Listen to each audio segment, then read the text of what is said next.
ቲክቶክ ላይ ሰክሰስፉል ሆንሽ። በሳምንት ስንት ቀን ነበር የምትገቢው? ለ2 አመት በደንብ ነው የሰራሁት። በቃ አልወጣም። በጣም በቃ ፊቴ ራሱ እስኪገረጣ ድረስ ያገረጣል። ላይት መሰለሽ እንዴ? ለስንት ሰዓት ነው? ሌላ ሉክ እስኪሰጠኝ ድረስ ነበረ። በቃ ስግጥ እየሰበርኩት በቃ ሌላ እግዚአብሔር በጣም ሪንግ ላይቱ በጣም ነው እንትን የሚልሽ። ፕላስ ደግሞ ምግብ አንበላም ነበር በዛ ሰዓት። በቃ ቀን ማታ ነበር የምገባው ነበር። ለምን በመሃል መብላታችን ላይ ሆነሽ ያወጋሻል። ጌም ላይ ስትሆኝ ነው የምታውቂው ይሄን ስሜት። እዛ ጌም ላይ ስንሆን በቃ ጌም ነው የሚያንተን የሚል ስወጣ ነው የምበላው። ጌም ነው የምትጫወቱት? ጌሙን ነው የምንጫወተው። በቃ አለ የሆነ ኢነርጂ አለው፣ ደስ የሚል ኢነርጂ እና ጥለሽ ውጭ አይልሽ። እዛው ነው ቁጭ ብለሽ እንትን የሚልሽና እንትን ሆኜ ነበር፣ ተጎድቼ ነበር ራሱ በላይቭ በዛ ሰዓት በመሰራስበት ሰዓት ራስሽን ሰውነትሽን ጎዳሽው? ሰውነቴን ጎድቼው ነበር። ለ2 አመት ሳታቋርጪ ሰራሽ? 2 አመት ሳላቋርጥ ሰርቻለሁ። ጥሩ ነው ያገኘሽበት። ለናቴ በቃ እናትና አባቴ ለናቴ ቤት ገዛውላት። በቃ በዛ ሰራሽ ራስሽን እስከምትጎጂ ድረስ? ለናቴ ቤት ገዛው።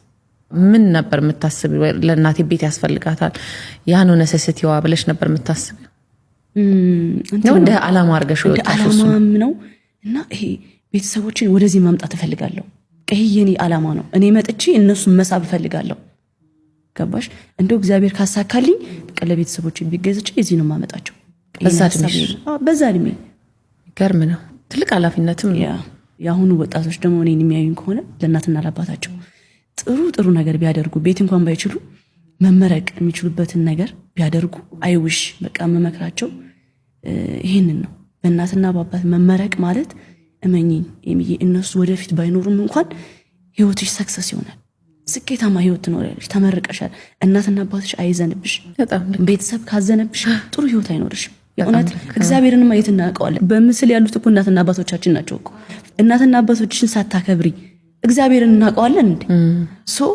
ቤተሰቦችሽን ማክበር፣ ቤተሰቦችሽን ባለሽ አቅም ባለሽ ነገር ቤተሰቦችሽን መርዳት የወደፊት ህይወቴ ስኬታማ ይሆናል። እኔ በዚህ አምናለሁ። በጣም ትልቅ መልእክትም ነው እውነት፣ ትልቅ አላማም ነው፣ ትልቅ ነገርም ያደረግሽው። ለኔ ምንም ሳቲ ከራስሽ አልፈሽ ለቤተሰብ ማሰብ በራሱ ደግሞ ሌላ እንትን ነው። ግን ያን ኃላፊነት ለመውሰድ ማን አስገደደሽ? አይገርም? ማንም በራስሽ ተነሳሽነትና ፍላጎት። ምን አሉ? እንደው ስሜቱ ምን ይመስል ነበረ? እንዴት ነበር እንደው የነገርሻቸውስ? ቆይኔ ዳድ አንድ ቲክቶክ አመጣዋለሁ። እሺ እና ስሜታቸውን እቀርጸዋለሁ። ፕሮሚስ ምገባልሽ ነገር በእናትሽ እና ቤቴ እና እኔ ስለማልቀርጻቸው ነው። በዚህ ልጄ የኔ ልጅ ያላንቺ ማን አለን ልጄ ጃ ይለኛል አባቴ ማለት። በጣም ነው የሚወዱኝ። በቃ በጣም ነው የሚሳሱልኝ። እኔ አላቅም። እኔ ደስ ይለኛል እነሱ ተደስተው ሳይ። በጣም በቃ ስኬታማ የሆንኩት በእነሱ ነው ብዬ ነው ማምነው። የነሱ ደስታ ነው ስኬታማ ያደረገሽ። እና ደስታቸውን ሳየው የሆነ በቃ የሚጋባ ነገር አለ እኔ ጋር። እሰይ እንኳን አደረኩት።